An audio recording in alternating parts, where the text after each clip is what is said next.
Le Rassemblement démocratique africain, il s'agit ici d'un manifeste du parti. Notre grand RDA est né le 10 octobre 1946, date de la convocation de son congrès constitutif sur les rives du Niger à Bamako, devant les partis et les nations démocratiques progressistes aux populations établies dans chaque territoire. L'idée fondamentale qui a présidé à la réalisation du RDA se trouve exprimée dans son manifeste sur l'action du mouvement tant à l'émancipation et à la libération de l'homme africain. La RDA poursuit un but qui contient en puissance les notions de libération sociale et du développement économique et culturel de la personne humaine. Il existe donc une mystique du RDA qui s'est forgée dans la lutte pour l'indépendance et contre le travail forcé. Elle ne saurait perdre sa vitalité originelle alors que les problèmes politiques et économiques qui s'opposent à l'Afrique doivent être résolus d'une manière réaliste et progressiste. La RDA demeure aujourd'hui le mouvement politique le plus important de l'Afrique d'expression française parce qu'il rassemble autour des mêmes objectifs des hommes venus de tous les horizons les plus divers et bien décidés à mener le combat à l'échelon de leur continent. Dès 1946, la lutte d'émancipation a été vigoureusement menée dans tous les futurs États et plus particulièrement au Soudan, en Guinée, en Volta, en Côte d'Ivoire et au Niger où des hommes comme Ouazzin Coulibaly, Sékou Touré et Modibo Keïta prirent la tête de la bataille et se furent cruellement combattre par les tenants du colonialisme. Le RDA tout entier subit des coups de plus en plus durs au fur et à mesure que se précisaient ses options et que s'affirmait son autorité sur les masses africaines. Devant la fureur de la répression, un certain nombre de défections s'opéraient dans les rangs du parti. Resté en effet en 1951 au Palais Bourbon 2 députés RDA seulement, le président Houphouët-Boigny et Mamadou Konaté. Également, le Grand Conseil ne compta plus que 4 membres RDA sur 40. Le président Houphouët-Boigny, M. Mamadou Konaté, Delafosse et Yassé. Ce furent les années longues et difficiles du mouvement qui devait connaître un nouveau bond en avant avec l'élection à l'Assemblée nationale française en 1956 de 3 futurs présidents de la République, Modibo Keïta du Soudan, Sékou Touré de la Guinée, Amani Diori du Niger. Puis, au fil de nos luttes, vint la loi cadre et l'indépendance marquée par les congrès de Bamako de 1957 et d'Abidjan en 1959. La RDA fut et demeure l'instrument de notre libération. Les sections locales du Rassemblement démocratique africain ont chacune dans leur nation mené leur peuple à l'indépendance politique. Aujourd'hui, malgré toutes les vicissitudes, la RDA reste le creuset d'où jaillit la panacée directrice de la lutte pour l'indépendance économique et l'unité africaine. La RDA a lutté, le RDA a vaincu, le RDA vaincra encore pour que règne sur l'Afrique la prospérité, la fraternité et la paix. Vive la RDA, vive le RDA. C'était là la retransmission d'une bande magnétique diffusée, alors cependant que l'éléphant du parti s'était immobilisé devant la tribune officielle. La fin de ce manifeste, naturellement, a été saluée par un tonnerre d'applaudissements. Et c'est, comme je le disais, cela marquait la fin du défilé. Actuellement, nous nous trouvons à l'hôtel de ville de la commune de Bouaké, à la mairie de Bouaké. Mairie où se rencontreront tout à l'heure les conseils municipaux de Bouaké et les 9 conseils municipaux, ainsi que le maire de la Venise malienne, c'est-à-dire de Mopti. Un don d'honneur est offert par le conseil municipal de Bouaké à leurs homologues, à leurs collègues de Mopti. On se souvient qu'hier, il y a eu, nous en avons déjà parlé, une cérémonie au cours de laquelle le jumelage des villes de Mopti et de Bouaké a été fait. Nous allons vous donner lecture du protocole d'amitié signé par, d'une part, monsieur Djibo Sungalou, maire de la commune de Bouaké, et Barema Bokoum, député maire de Mopti, ministre des Affaires étrangères. Protocole d'amitié à Bouaké, ce 22 août 1962, nous, Barema Bokoum, maire de Mopti, nous, Djibo Sungalou, maire de Bouaké, proclamons le jumelage des villes de Mopti et de Bouaké sous l'égide de la Fédération mondiale des villes jumelées et de l'Union continentale africaine des villes jumelées en vue de promouvoir des échanges d'ordre culturel, touristique, social et économique intéressant l'ensemble de nos populations. Déclarons solennellement au nom de nos administrés notre volonté de respecter les principes de la Charte des villes jumelées afin de développer la compréhension, le respect mutuel et l'amitié entre les habitants du Mali et de la Côte d'Ivoire, ouvrant ainsi la voie à l'entente complète entre les peuples de toutes les nations. À foi de quoi, nous, maires de Mopti, nous, maires de Bouaké, avons apposé sur ce parchemin notre signature. On a signé Baremo Bokoum, maire de Mopti, et Djibo Sungalou, maire de Bouaké. La cérémonie qui devra avoir lieu, comme nous l'avons déjà dit, à la municipalité va commencer. J'aperçois parmi les personnalités M. Philippe Yassé, président de l'Assemblée nationale de la République de Côte d'Ivoire, Maman Alassane Aïdara, président de l'Assemblée nationale de la République du Mali, Amassiré Ndouré, ministre du Commerce et de l'Industrie de la République du Mali, le ministre d'État Jean-Marie Koné, chargé de la justice au Mali, M. Amadou Hampateba, ministre plénipotentiaire extraordinaire de la République du Mali auprès de la République de Côte d'Ivoire, et Madame. Monsieur le Président, Mesdames, Messieurs, je suis très heureux de vous voir parmi nous dans la maison commune, en présence de mon collègue de la ville sœur, Barema Bokoum. Hier, les deux villes, Bouaké et Mopti, sont jumelées. Je ne peux que vous lire le protocole d'amitié.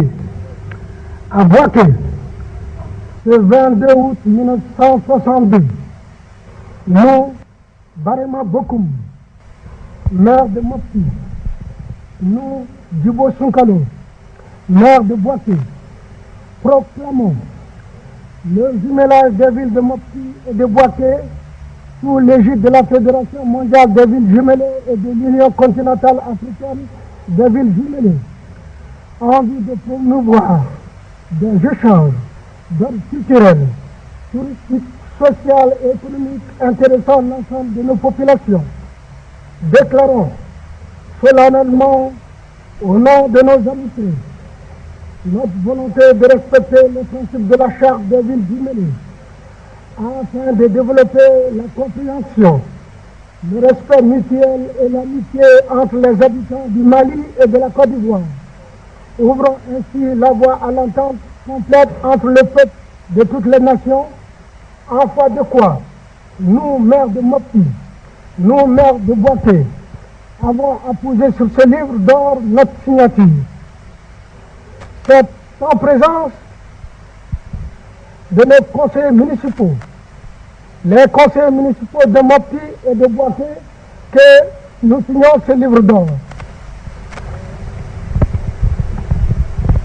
Et le maire Djibo Sungalou signe ainsi que Barema Bokoum, député maire de Mopti.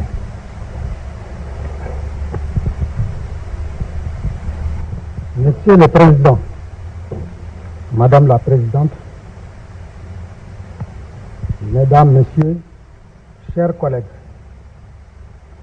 le Conseil municipal de Mopti, par ma voix, tient tout d'abord à vous remercier, Monsieur le maire, l'honneur que vous lui avez fait en choisissant de jumeler votre ville florissante avec notre commune.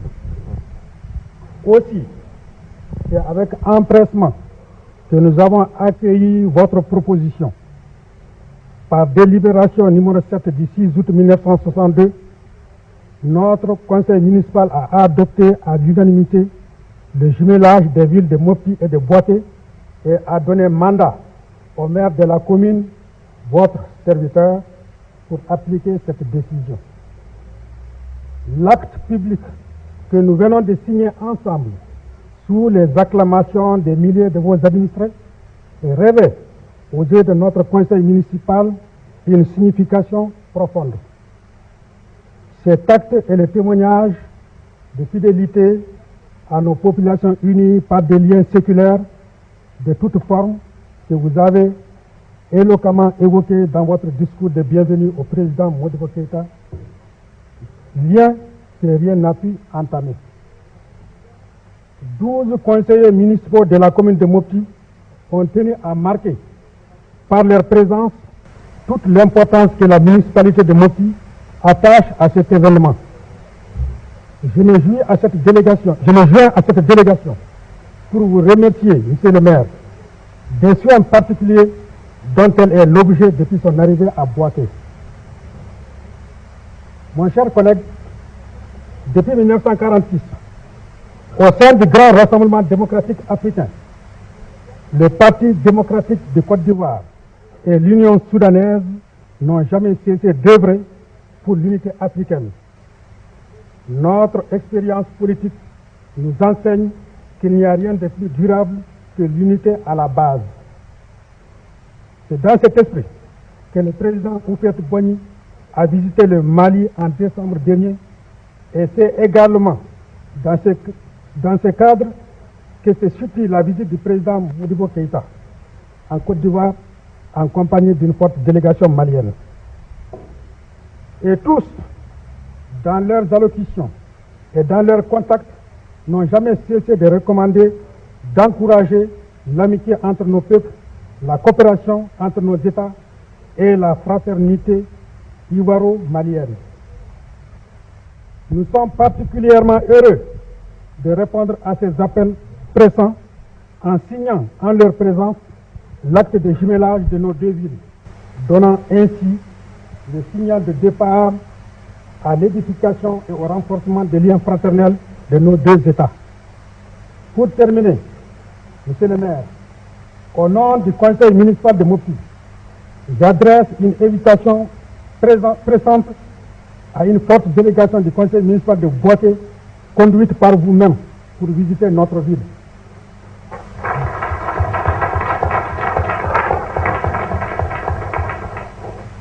Vive la ville de Bouaké, vive la ville de Mopti, vive l'amitié et la fraternité ivoiro-malienne.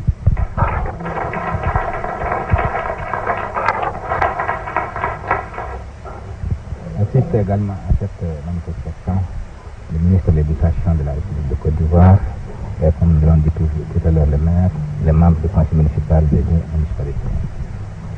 Mes chers collègues, au nom de mon conseil municipal, nous acceptons d'avance votre invitation et nous allons en référer à notre gouvernement.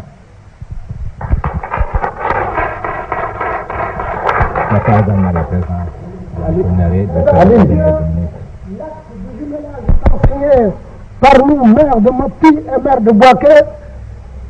Je vous invite à un verre d'honneur.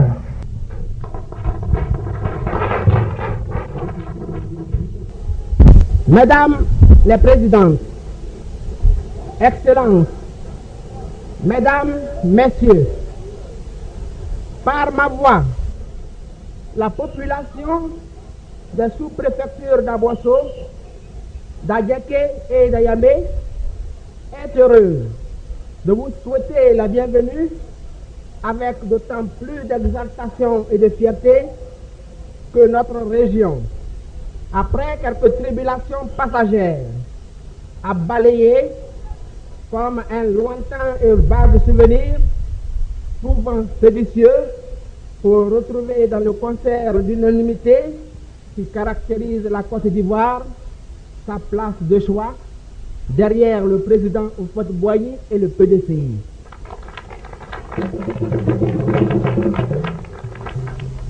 Votre visite, Excellence, membre de la grande famille du Rassemblement démocratique africain. Cette joie immense qui résulte du grand honneur qui nous est fait par votre visite, comment vous l'exprimer par des mots suffisamment éloquents? Je vous prie donc, messieurs les présidents, mesdames les présidentes, de comprendre que ma défaillance est en fonction inverse de tout le bonheur que la population des 3 sous-préfectures réunies forme pour vous et pour les... Monsieur le Président Modibo Keïta, comme on vous l'a déjà dit, vous n'êtes pas un étranger en Côte d'Ivoire. Vous êtes ici chez vous, car depuis plus de 15 ans, et comme un grand militant politique, vous avez eu l'occasion de venir à la lutte d'émancipation menée par les RDA. La grande figure que fut celle de Mamadou Konaté.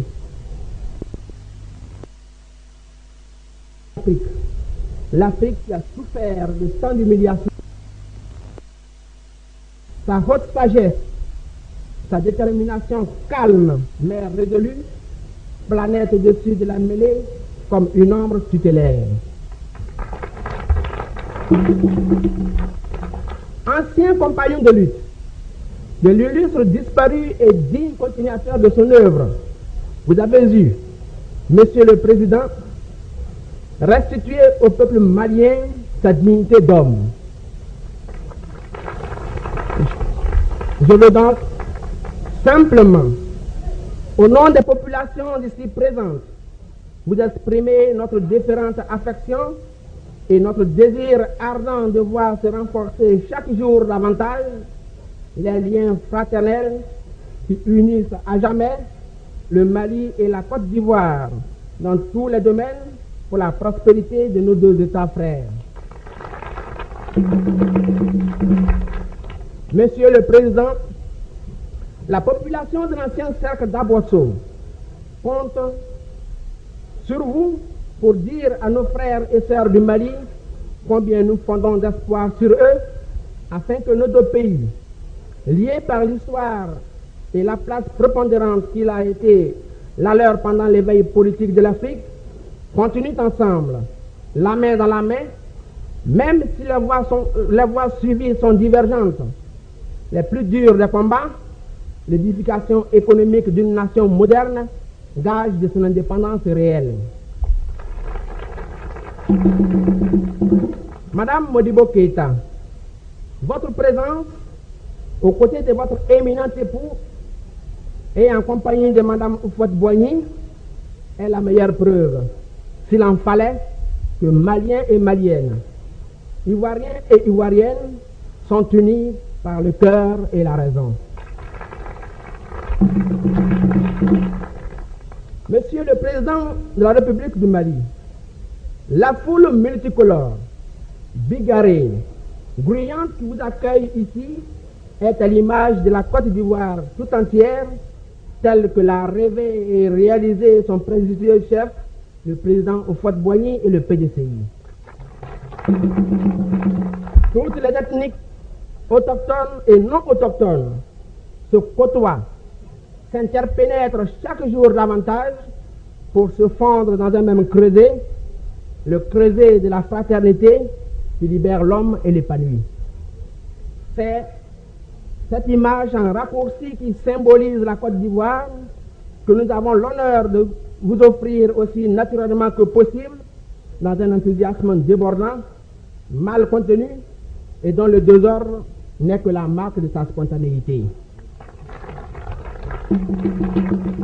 Soyez persuadés, Monsieur le Président, de la compréhension, de l'amitié fraternelle et indéfectible du peuple d'Abosso et de Côte d'Ivoire, unis derrière le président Houphouët-Boigny et le PDCI.